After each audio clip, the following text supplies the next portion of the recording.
શ્રી પ્રાણનાથ પ્યારે કી જય. સદગુરુ મહારાજ કી જય. પહેલા તો નવા વર્ષના સર્વ સુંદર સાધના ચરણોમાં કોટી કોટી પ્રણામ છે. વર્ષમાં એકવાર આવી રીતે આપણને મળવાનો મોકો મળતો હોય છે અને એ વખતે આપણે રાજ્યની વાતો પણ કરતા હોઈએ છીએ. મારા પહેલા પરિક્રમાની વાત થઈ, રોહિતભાઈએ વાત કરી, મહારાજે વાત કરી, વેદે વાત કરી કે પ્રેમ દ્વારા આને દિલમાં ઉતારવાનું છે, રાજ્યને યાદ કરવાના છે. આપણા બધાના ઘરે આ વાણી છે. આપણે કહીએ ને કે મફતમાં કોઈ વસ્તુ મળી હોય ને એની કદર ના થાય. આજે મારા જે પ્રકરણ છે ને એ પ્રકરણ વિશે એ કેવું છે કે આપણને આ જે વસ્તુ મળી છે ને એ રમતમાં નથી મળેલું. આના માટે કેટલીક કુરબાની ઇન્દ્રાવતી આપણે લીડર સખી તો માનીએ ને આપણે કે રાસની અંદર જે બી નામ આવે કે પરમધામની અંદર અહીં આવ્યા કે પાછળ જ્યાં ગયા ત્યાં સુધી એને લીડરશિપ આપણી કરેલી છે. તો આ વાણી આપણા સુધી પહોંચી છે એ માટે એમનો કેટલો પરિશ્રમ છે એ વિશે આપણે થોડુંક આમાં કિરણની અંદર એક પ્રકરણ છે 15 ચોપાઈ છે પતિત શિરોમણિ યો કહે જો મેં કિએ હે વજ્ર લેપ મેરે સાહેબ સુદ્વેશ. આ એનું પ્રકરણ છે. થોડું મુશ્કેલ છે મારા માટે આને જાહેર કરું, પણ મારો ભાવ આની અંદર એવું આવે છે કે આ વાણી આપણને મળી છે તો એની કદર એ કરવાની છે કે આ ખજાનો એમને એમ નથી મળેલો. એને કેટલી મહેનત કરી છે કે ઇન્દ્રાવતી આ ખજાનો આપણા સુધી પહોંચાડવા માટે. પતિતનો મતલબ અહીંયા બે ત્રણ વસ્તુથી થતો હોય છે. એક તો જો એ વિકલાંગ હોય, આંખેથી કોઈ દેખાતા ન હોય તો અપંગ હોય એને બી પતિત કહેવાતું હોય છે. અને બીજું કહેવાતું હોય છે જે નીચમાં નીચ કાર્ય કરતા હોય ને એને પતિત શબ્દ કહેવાય. ટકોરો લાગવા માટે કે રાજ્યની ચોટને દિલમાં લાગવા માટે છે ને ટીકા વગર, ટીકા એટલે ટકોર વગર આ વસ્તુ ના લાગે. ગમે તેલા પ્રેમથી આપણે એને સમજાઈએ ને મહારાજ, ગમે તેલા 2 કલાક ને 5 કલાક પ્રેમથી હાથ ફેરવી જગાડવાની કોશિશ કરે ને એમાં ચોટ ના લાગે. પણ ક્યાંક એકાધાર કોઈ ટકોર એ આપણને અડે ને તો ક્યારે ક્લિક કરી જાય આપણને ખબર પડે નહીં. આ આખું આપણું સ્વરૂપ સાહેબ છે ને ફિલિંગ છે, આની અંદર લાગણીઓ છે. જો પોતાને આપણે નિસ્બતી કહેતા હોઈએ ને કે આપણે બ્રહ્મ સૃષ્ટિ છીએ એવો જો દાવો લેતા હોઈએ ને તો આપણી લાગણીઓ છે આની અંદર. એ લાગણીઓને મહેસૂસ કરીએ છીએ તો દિલની અંદર ચોટ લાગવાના ચાન્સીસ વધે છે. જો લાગણી નથી, ખાલી વાંચવા ખાતર વાંચીએ છીએ, ધ્યાન ઓકે આવો 5 પપઈ વાંચો નીકળી જાઓ વાર્તા પૂરી. આ ફિલિંગ છે આપણા.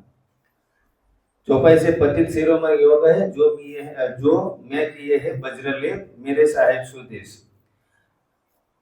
આ ઘટના જ્યારે ઇન્દ્રાવતીને હબસા થાય છે એ હબસાની અંદર જ્યારે યુગલ સ્વરૂપ દર્શન આપે છે મેરા ઠાકુરના તન દ્વારા ઇન્દ્રાવતીને. તન તો એમનું છૂટી ગયેલું હોય છે, એમની આતમ ખડી હોય છે ઇન્દ્રાવતીને, બરાબર. અને એ સમયે જ્યારે યુગલ સ્વરૂપની અંદર શામાજીની અંદર એ જોવે છે દેવચંદ્રીના સ્વરૂપને. એ વખત આ વાત એમના રાજ્યના સાથેના વાર્તાલાપ થઈ ગયા પછી, વાણી ઉતરવાની ચાલુ થયા પછી આ વાતો એમને યાદ આવે છે કે જેને હું દેવચંદ્રજી એટલે કે ગુરુ કે સદગુરુ સમજતો હતો એ તો રાજ્ય મહારાજ પોતે હતા. જે સ્વરૂપની જ્યારે એમને હબસાની અંદર દીદાર નતા થયા ને ત્યાં સુધી એમને સદગુરુ સમજતા હતા કે આ સદગુરુ છે મારા. દુનિયાના જનરલ સદગુરુ આવે એટલે મારા પણ સદગુરુ છે. સ્વરૂપની પહેચાન કરી નહોતી એમને કે આ સ્વરૂપ કોણ છે. તો જ્યારે હબસાની અંદર હામે પ્રગટ થાય છે અને એ વખત જોવે છે કે શામાજીની અંદર એમને દેવચંદ્રજી દેખાય છે તો આ તો સાક્ષાત રાજ્ય યુગલ સ્વરૂપ આ તનની અંદર બિરાજમાન હતા અને હું તો ખાલી એમને સદગુરુ સમજતો હતો. હવે એમને એમને જે ઘટનાઓ એમના સાથે બની હતી તો એ ઘટના યાદ કરે છે. દ્વેષવાળી ઘટના કઈ હતી? જ્યારે મેરા ઠાકોર ઇન્દ્રાવતીની આતમ એ વખતે રાજ્ય એટલે જાગરી નથી, ખાલી હાથ હતો રાજ્યમાં દેવચંદ્રજીની હયાતી હતી જે સમયે. તો એ વખતે એમના દિલની અંદર ભાવ આવે છે કે દેવચંદ્રજીને પરમધામ દેખાય છે તો મને કેમ નથી દેખાતું એમ. આપ દેખો મેં ક્યું ના દેખું. તો એના માટે મનોમન દેવચંદ્રજીને કહેતા નથી કે ભાઈ મારી આ ઈચ્છા છે. સીધા જઈને કે સદગુરુ મહારાજ મને મારા અવગુણ બતાવો. એમને જોવું છે પરમધામ, દિલની અંદર ચાહના છે, જાહેર નથી કરતા કે મને મારા અવગુણ બતાવો. તો દેવચંદ્રજી કહે છે કે ભાઈ તું પરમધામની નિર્મલ આત્મ છે અને તારી અંદર ક્યારે બી કોઈ અવગુણ હોઈ શકે જ નહીં. કારણ કે કોઈ પણ આત્મ હોય, આત્મની અંદર ક્યારે અવગુણ ના હોય. એ તો સંપૂર્ણ નિર્ગુણ છે, સાકાર છે, અખંડ અવિનાશી છે, એની અંદર કોઈ વિકાર કે અવગુણ ના હોય. તો બાર આવ્યા પછી એવું લાગે છે કે મહારાજ સદગુરુ મહારાજ કઈ કહેતા નથી, પણ પેલા ભાગવતની અંદર સાંભળેલું હતું ને કે સોનાની અંદર કલયુગનો વાસ હોય છે. એટલે કદાચ એ તો વજીરના દીકરા હતા, ઘરની અંદર સારું એવું ધન સંપત્તિ પણ સોનું બોનું બધું પડેલું હોય, તો એવું લાગે કે કામ કરો, આ સોનું સદગુરુની સેવામાં આપી દો, કદાચ કલયુગ ક્યાંક નડતો હોય અને આ આપવાથી ક્યાંક મને બી પરમધામના દર્શન થઈ જાય. ઘેર આવે છે બધું સોનું સદગુરુ મહારાજના ચરણની અંદર અર્પિત કરી શકીએ છીએ. આ લાગણીઓ છે. આ જે છે સ્ટોરી નથી. આ હું જે કહું છું ને એની અંદર પોતાનું સમજીને દર્દ લેજો. જે કહું છું એ હું કોઈ પ્રવક્તા નથી કે કોઈ મહારાજ નથી. દિલની લાગણી મારી અંદર જે છે એને વ્યક્ત કરું છું. આ ફિલિંગ્સ તમે પણ લેજો તમારી મારી સાથે. કે જ્યારે એ વખતે આજે સોનાનું ક્યાં વાત કરીએ છીએ આપણે, કઈ 10,000 રૂપિયા લખા કે 11,000 લખાવો તો એ દિલની અંદર ભાવ ઘણી ઘણીને આવે છે કે કેટલા આપવાના છે. પરમધામની ચાહના એમ નહીં થતી. મેં ના કીધું ખજાનો એમને નથી આવ્યો. પરમધામ કે રાજ્ય એમને નથી મળી જતા. કુરબાની જુઓ ખાલી કે ઇન્દ્રાવતી આપે લીડર છે ને કેટલી કુરબાની કરી છે. અમારા જેનજી જનરેશનના માટે બી વસ્તુ છે કે આની અંદર ડિફરન્સ બતાવશે રાજજી કે તમારા જોડે જે જ્ઞાન મફતમાં મળ્યું છે તો એમને નથી મળ્યું. કમ્પેરિઝન બી આવશે આગળ. તો એ સોનું સદગુરુ મહારાજની અંદર એ આપી દે છે, અર્પણ કરી દીધું, ભાઈ પૂરું થઈ ગયું. છતાં પણ નહીં દેખાતું, પ્રયત્ન પાછા ચાલુ. તો પાછા સદગુરુ મહારાજ પાસે જે કહે છે કે સદગુરુ મહારાજ હવે મારા કઈ કોઈ અવગુણ હોય તો બતાવો. પાછું સેમ રિપીટ કે તારી અંદર તો કોઈ અવગુણ છે જ નહીં. તો એમને એવું લાગ્યું કે ભાઈ આ કદાચ માયાની ચાહનાઓ આ વિતકની અંદર આપણે સાંભળેલું છે, પણ આ પર્ટિક્યુલર આપણે સંગીત ફોકસ કરું છું ફિલિંગ્સ માટે. કદાચ યાદ તો હશે જ આ પ્રસંગ આવે છે, પણ ડિટેલમાં કોઈ મરાઠી લીધા હોય ના લીધા હોય આઈડિયા ના હોય કે આ ડિટેલિંગ વાળું વસ્તુ છે. વિતકની અંદર શોર્ટમાં જમ્પ થઈ જતો હોય છે. તો એ વખતે એમ કે રોડ ઉપરથી જતા હોઈએ કોઈ મિત્ર આવતા હોઈએ ને, તો અત્યારે આપણે રોડ ઉપર જઈએ તો કેમ થાય, કેમ છે ભાઈ એમ, તો ત્યાં જઈએ તો 2 કલાક બગડે. તો આ કે નહીં, આ મેથી મિત્ર આવતો હતો નજર શું કઈ સાઈડમાંથી જતા રહેવા, મારા સમય નથી બગાડવો. ત્યાં જઈશ તો કઈ ખોટી માયાની વસ્તુ આવશે. કોઈ મીઠાઈની દુકાન છે, મનને ફટકારવાની વાત આવે કેમ ભાઈ તારે માયાથી તારે આવો નહીં થાય, તારે હજુ મીઠાઈ ખાવી છે, ત્યાં ઊભો રહેવાનું, એને ફટકાર મારવાની અને પછી જવાનું. આ બધી અવગુણો કાઢવા માટેની પ્રયત્ન એમને કરે. ફરીથી ત્રીજી વાર એકવાર ટ્રાય કર્યો કે ભાઈ મારા પાછા અવગુણ કોઈ હોય તો મને બતાવો. સેમ રિપીટ કે તારી અંદર કોઈ અવગુણ નથી. તો એમને એવું લાગ્યું ખાલી મારો આહાર વધારે છે. આમાં જે એ વખતનો સમય એવો હતો કે જ્યારે સખીઓ આવેલી હતી અને આ ધન હતું નહીં, આટલું બધું નોલેજ બી નતું, આટલી ટેકનોલોજી નથી. એ વખતે જૂના જમાના ચાલતા હતા જે વૈકુંઠ નિરાકારને પામવા માટે તપ હપ જે વનના જે ચાલતા હતા ને, યોગી કરવાના, તપસ્યા કરવાની, એ સમય ચાલતો હતો એ વખતે. તેમ લાગ્યું કદાચ ખોરાક વધારે છે તો ખોરાક થોડો ઓછો કરી દઉં તો કદાચ પરમધામ મને દેખાય. સદગુરુ મહારાજ તો મને બતાવતા નથી. તો જે ખાતા હતા 2-4 રોટલી ખાતા હોય તો 4ની 2, 2માંથી 1, 1માંથી અડધી, અને એના પછી પણ 1 કોરિયા પ્રસાદ જેટલું જ ભોજન લેવાનું ચાલુ કરે. હવે આટલું ભોજન ડાઉન થઈ જાય એ વખતે સ્થિતિ કેવી થાય? આ જે દેહ છે એનો ખોરાક, એ એન્જિન ચલાવવા માટે તો ખોરાકની જરૂર પડે. હવે ખોરાક લેવાનું ના થાય એટલે શરીર તમારું સુકાતું જાય અને જીર્ણ થઈ જાય. હવે આ શરીર જ્યારે એમનું એકદમ મરવાની અણી પર આવી ગયું, મેરા ઠાકુરનું તર ઇન્દ્રાવતીની આતમનું, તો એ વખતે બાલભાઈ આવે છે. વિતકની અંદર શબ્દ સાંભળ્યા તો ગાંધીભાઈના 2 અને ફઈ કહેતા હોય છે, મેરા ઠાકુરના અને શ્યામજીના, બિહારીજીના બધાના.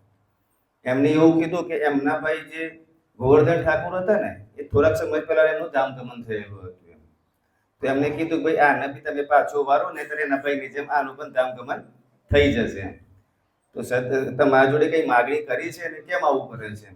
તો કે દર વખતે આવીને મને એવું કહે છે કે મારા અવગુણ બતાવો. હવે એનામાં કોઈ અવગુણ હોય તો હું બતાવું ને.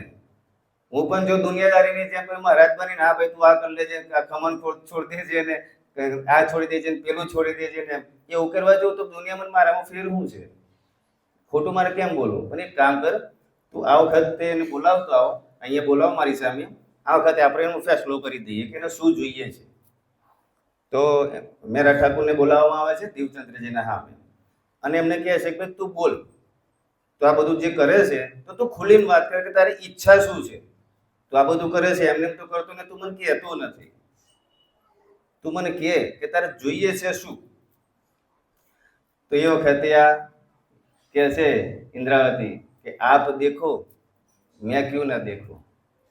તો દેવચંદ્રજી કહે છે કે દેખ ભાઈ, આ વખતે જે આયા છીએ ને, રાજ્યનો હુકમ એવો છે કે પહેલા મારા તન દ્વારા લીલા થશે, મારા પછી તારા તન દ્વારા લીલા થશે. અને રાજ્ય કોઈ પણ એક તન દ્વારા જ લીલા કરી શકશે. બરાબર? હવે જો તારે પરમધામને જોવું હોય તો મુજે ઉઠાવો તુમ બેઠો. હવે જનરલી જાહેરી ચર્ચાની અંદર આપણે એ શબ્દ વાપરીએ તો એવું થાય કે ગાદી પરથી મને ઉઠાડી દે અને તું ગાદી પર બેસી જા તો તને પરમધામ દેખાઈ જશે. આવો અર્થ હશે? ના. એનો અર્થ એવો છે કે મુજે ઉઠાવો તું બેઠો, મતલબ મને ગરું દબાઈ કાં તો બીજું કોઈ પણ રીતે તો મને મારી નાખ, આ તન છૂટશે તો આ યુગલ સ્વરૂપ તારા તનની અંદર બિરાજમાન થશે અને તને પરમધામ દેખાશે. હવે આ વાત એમને યાદ આવે છે. એ વખતે રિયલાઇઝ નતું થયું, કારણ કે એ વખતે તો સદગુરુ સમજેલા હતા, એમને જીત છોડી હતી, બીજાના માયા કામમાં બી એમને વળગારી લીધા. પણ હવે એમનું યાદ આવે છે કે ઓળખાણથી કે લે મેં મારા ધણી સાથે શું ગુનો કર્યો? તે છોટા નાના અહંકાર માટે મેં મારા સદગુરુને નારાજ કર્યા, મારા ધણીને નારાજ કર્યા તેમ સામાન્ય ઈગો માટે. એ જે લેપ કે છે ને વજ્ર લેપ, કે જે એક તો ગુનો હોય, નાનો ગુનો કે જે માફ થઈ જાય, એનાથી થોડોક મોટો ગુનો હોય કે જે મોટી સજાથી માફ થાય, અને અમુક ગુના એવા હોય કે જે કલંક કહેવાય કે આખી જિંદગી તમારે નીકળી જાય, તન છૂટી જાય ને એના પછી એ કલંક મટે નહીં. એવો લેપ સમાન કે જે સમાન શરીર તમારા એ ચારિત્ર પરથી લેપ ઉતરે નહીં, એને કહેવાય વજ્રલેપ. આજે પોતાના સદગુરુ પોતાના ધણી સાથે જે અહંકારની અંદર જે એમને દુઃખી કરવાનો જે રાગ અનુભવે છે ને એની અંદર લાગણી એમની કે મેં એમને દુઃખી કરે નાના અહંકાર માટે, એને કહે સાહેબ વજ્રલેપ મેં મારા ધણીના હાથે આ કરેલો તો મારા જેવો બીજો કોઈ પતિ તૈયાર હોય ના શકે. નીચોમાં નીચ કાર્ય મેં જે કર્યું છે કે મેં મારા ધણીને નારાજ કર્યા છે. બીજી ચોપાઈ કે છે, હવે આના રિલેટેડ જ છે, पतित मेरे आगे कौन कहावे मैं कोई न देखा रे पतित ये सब कोई साध चलत है सीते जो देखिए अपने રીત. હવે પતિતની વાત કરે છે કે આ એક મુદ્દો થયો કે મેં મારા ધણી સાથે એમને આ અહંકારની અંદર આ માગવાનો ને એમને દુઃખી કરવાનો શું કહેવાય કે ગુનો કર્યો, એનો મારા પર આ લેપ લાગે છે. બીજું, મારાથી વધારે પતિત બીજા કોણ કહી શકો આ જગતની અંદર? કેવો બીજો કયો મૂર્ખ છે કે જે પોતાના સદગુરુને આવા અહંકારના કારણે નારાજ કરે? આખી દુનિયાની અંદર જે કોઈ મોટા સાધુ સંતો કે જે બી કોઈ ધર્મ સંપ્રદાય થઈ ગયા છે ને, એ ધર્મ સંપ્રદાયની અંદર એક પદ્ધતિ બનાવેલી હોય કે ભાઈ તમારે આ સિસ્ટમ છે અને એ સિસ્ટમને ફોલો કરવાની. કોઈ પણ ધર્મ સંપ્રદાયની જ્યારે શરૂઆત થતી હોય તો એના જે મુખ્ય હોય કે જે ગુરુ હોય ને એને એક માર્ગ બનાવેલો હોય કે ભાઈ આની આ સિસ્ટમ છે અને આ માર્ગ ઉપર તમારે ચાલવાનું છે. આટલા ટાઈમ તમારે કર્મકાંડ જે આવતા હોય કે ભાઈ આ જપ કરવાના, આટલા તમારે જાપ કરવાના, હવન કરવાનું, આ ચાલવાનું, બરાબર છે, તમારે આટલા તપ કરવાનું થશે, આ કુંડલી જાગૃત કરવાની થશે, અલગ અલગ ધર્મ સંપ્રદાય પ્રમાણે. તો આ એમના માર્ગ એમના બનાવેલા હતા કે જ્યાં દુનિયાના સાધુ સંતો એ માર્ગ ઉપર ચાલતા હતા. અને મેળવવાનું શું? વૈકુંઠની મુક્તિ, મેક્સિમમ નિરાકાર. રસ્તા બધા ત્યાં સુધી જ લઈ જતા હતા. હવે ઇન્દ્રાવતી કહે છે કે ભાઈ મારાથી બીજું પતિ કોણ હોઈ શકે કે આ બધાથી મારે ઊંધું ચાલવાનું થતું હતું. બધા કે તમારે સીધા ચાલવાનું છે, આપણે ઊંધા ચાલવાનું.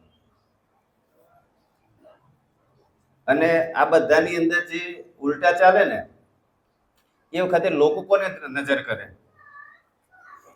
જ્યારે મંદિરની અંદર આપણે નિમિષભાઈ હમણાં હાલ વાત કરીને એના પર લાગુ પડે કે આપણે આ વખતે જે નવો કોન્સેપ્ટ લાવ્યા ને જગતથી વિરુદ્ધ કહેવાય.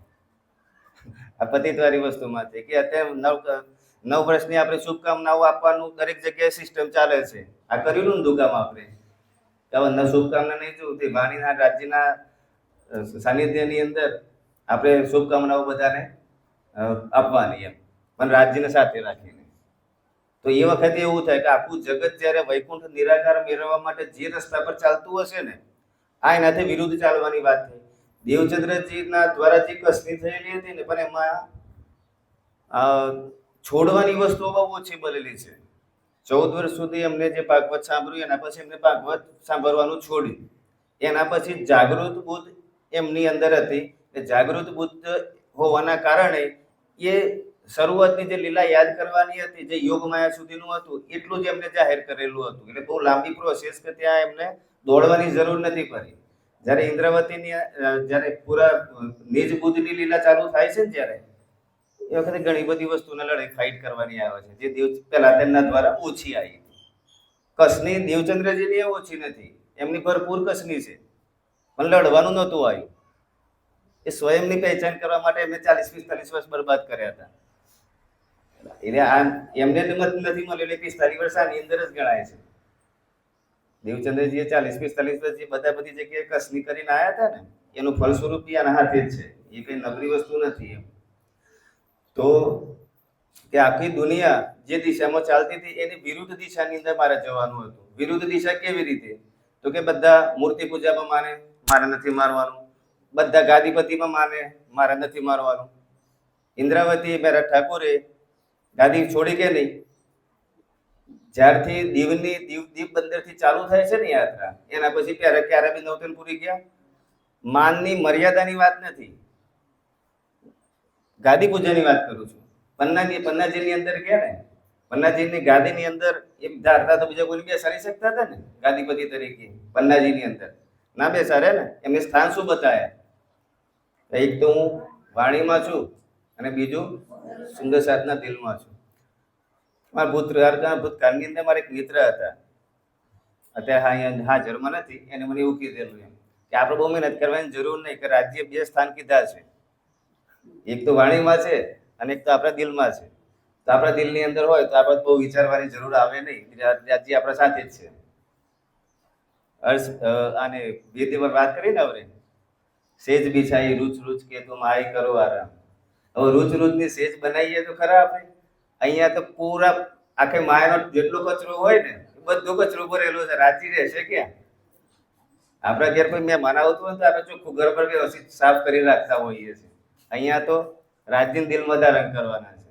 આવે જ છે, એ ખોટું નથી બોલતા, પણ એના માટે લાયકાત બનાવવી પડે. દિલ સાફ કરવું પડે, લાયકાત બનાવવી પડે, ત્યારે નિંદર આવે. એ ના નથી પાડતા. તો उल्टा एक चलत हो यामे मैं छोड़ी दुनिया की राह तोड़ी मरजाद बिगड़्या विश्व थे मैं तो पतितन को पाछे. એમનું એવું કેવું થાય કે આ દુનિયાની અંદર આ જેવી મર્યાદા જે છોડીને કે બાકી બીજા બધાએ જે પદ્ધતિ બનાવેલી હતી એ પદ્ધતિથી મારે વિરુદ્ધ ચાલવાનું છે. મારા જેવો બીજો કોઈ પતિતનનો બાદશાહ બીજો કોઈ હોઈ શકે નહીં. મારા ભાઈ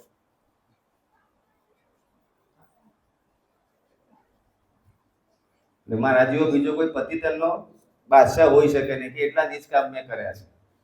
હવે એની અંદર સુરદાસ જેવા બીજા લોકો એને પતિત કહેતા હોય. બીજો શબ્દ આવો ક્યાં વપરાય શાસ્ત્રની અંદર?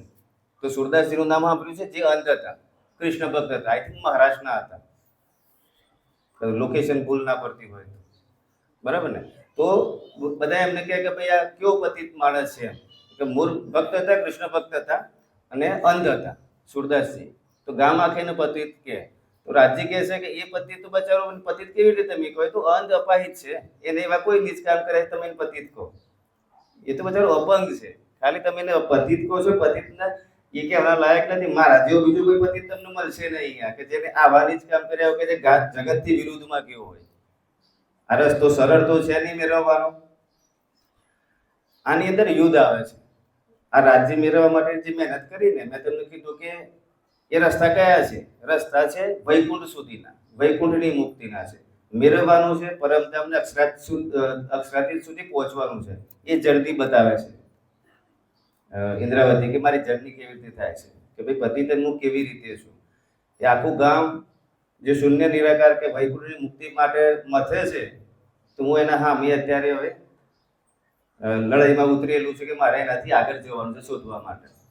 તમારી મસ્તી કહે છે કે નામધારી પતિત જો હોતે जिन जुद जगपति सो किए जगपति जग में बड़ा जोरावर तीन मार चरण तले लिए.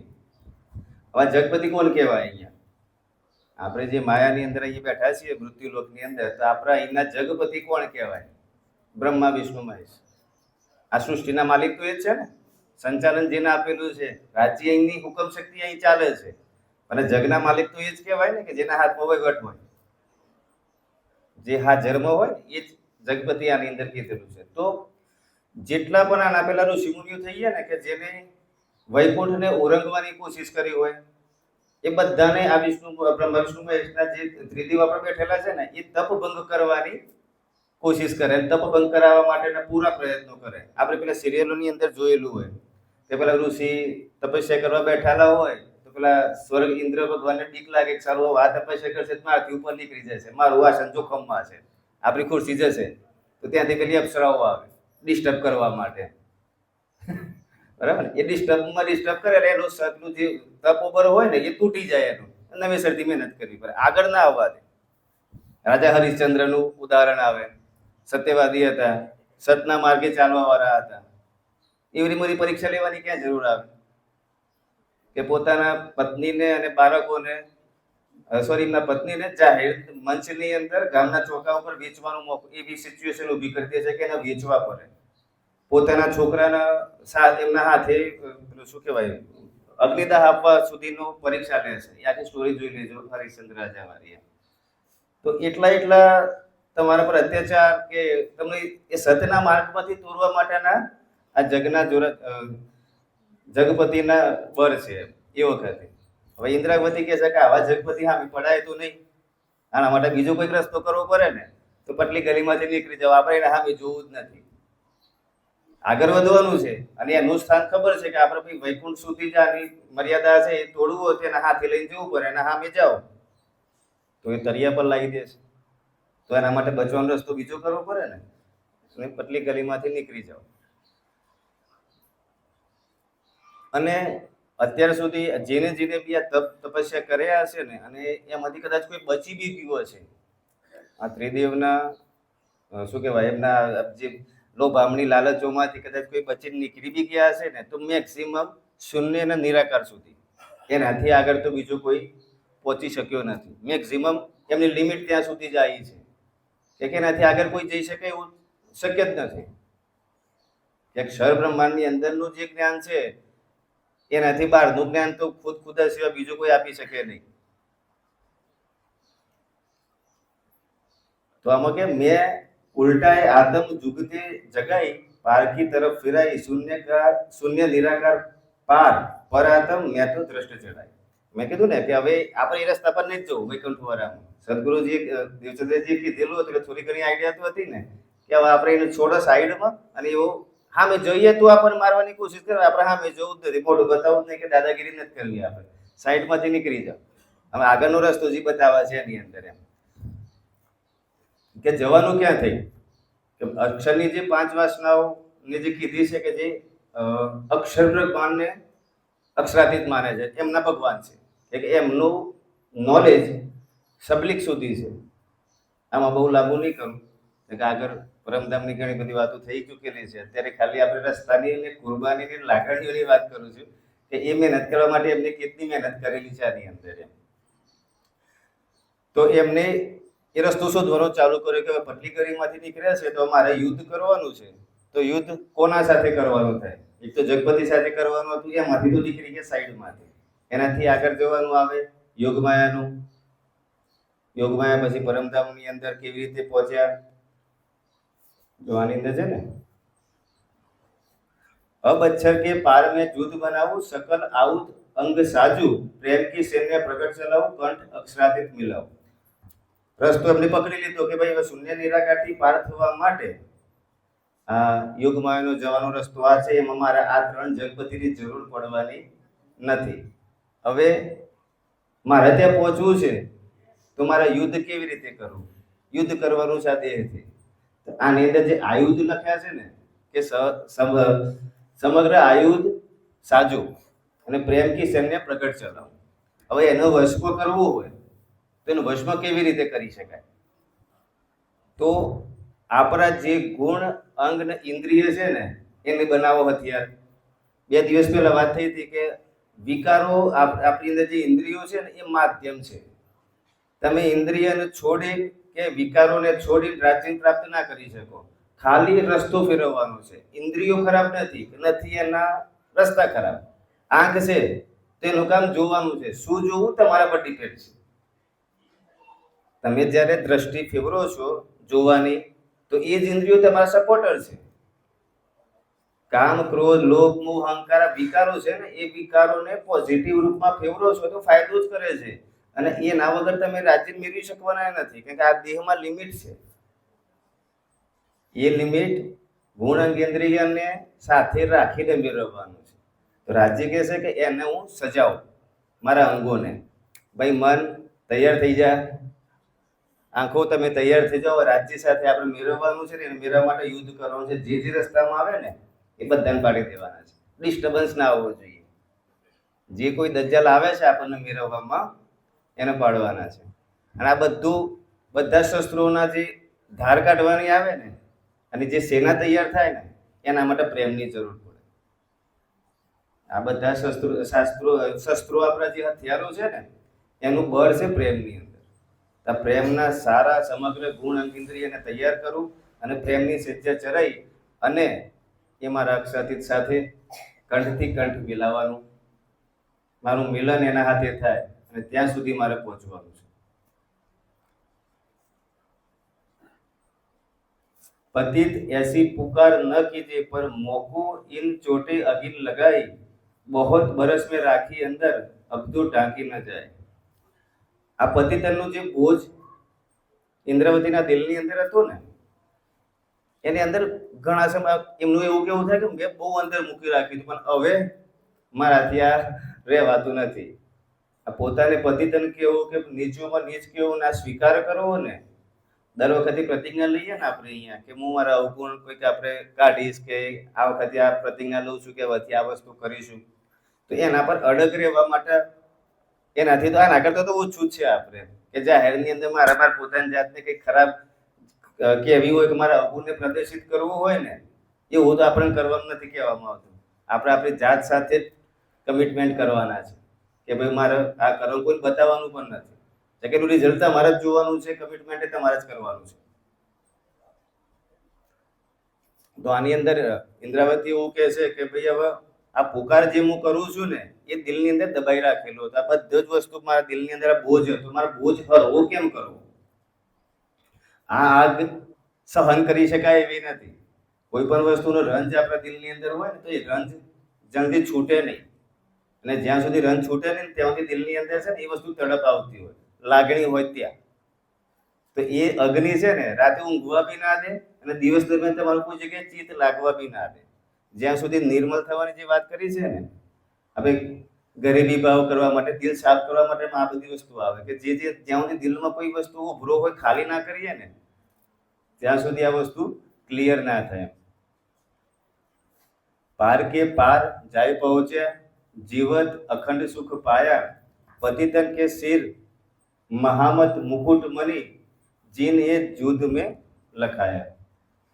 હવે મેં તમને કીધું ને કે સાઈડમાંથી બચીને નીકળ્યા, શૂન્ય નિરાકાર 14 લોકના બ્રહ્માંડને પાર કરી, યોગમાયાને પાર કર્યા, પછી અક્ષાતી સાથે એમને કંઠ મિલાયા છે. અને આપણે પરમધામ બધાને ખબર છે કે પરમધામનું સુખ ક્યારે મળે. આમ લખે છે, જુઓ ચોપાઈ પછી કહું કે પરમધામનું સુખ જીવતા મળે કે મર્યા પછી મળે? જીવતા મળે ને. તો એ જ પ્રયત્ન આ છે કે આ પ્રયત્ન કરવાના છે કે પાર કે પાર જાય પહોંચે, જીવત અખંડ સુખ પાય. ઇન્દ્રાવતી કહે છે જો મારી જે તૈયારી હતી ને આ તૈયારી દ્વારા તમને આ બધું આપ્યું છે ને રસ્તો એ બતાવું છે, તમારે આ બધું કરવાની જરૂર નહીં પડે. હું તો મહેનત કરી લીધી છે અને આપણી તાકાત બી નથી કે આપણે આ મહેનત કરી શકીએ. અને જીવતા જે અખંડ સુખ એમને મેળવ્યું છે ને એ તમારા આગળ રજૂ કરે છે, આપણા આગળ, કે તમે આ વસ્તુને જુઓ. કારણ મધમાં નથી મળી આ વસ્તુ, આ જ્ઞાન, આ ખજાનો. કદર એટલા માટે નથી કરતા કે ખબર નથી, લાગણી નથી આપણી આના હાથે. પુસ્તક તરીકે રાખતા હોઈએ કાં તો વાણી તરીકે કેવી રીતે માનીએ છીએ ને કે વાંચવા માટે 10 ચોપાઈ સવારમાં નહીં કરતા વાંચો છો, એના કરતા એક પ્રયત્ન કરો નવા વર્ષની અંદર કે ભલે 2 ચોપાઈ વાંચો, 4 ચોપાઈ વાંચીએ આપણે, પણ ફિલિંગ સાથે વાંચીએ. આમાં લાગણી એડ કરીએ, ખાલી દિલનો ભાવ એની અંદર જોડાવો જોઈએ કે હું મારા પ્રિયતમ સાથે વાત કરું છું. આની અંદર ખાલી ચોપાઈ વાંચું છું કે રાજ્ય સાથે પ્રણામી છીએ, નિત્યાનંદ સંપ્રદાયથી સાથે જોડાયેલા છીએ અને ખાલી વાંચવા ખાતર વાંચી લઈએ એમને. ખાલી આપણા ઇમોશનના અંદર એડ કરો. પ્રયત્ન તો કરી જુઓ, લાગે તો ઓકે, ના લાગે તો આપણે ક્યાં નુકસાન થવાનું છે આપણું?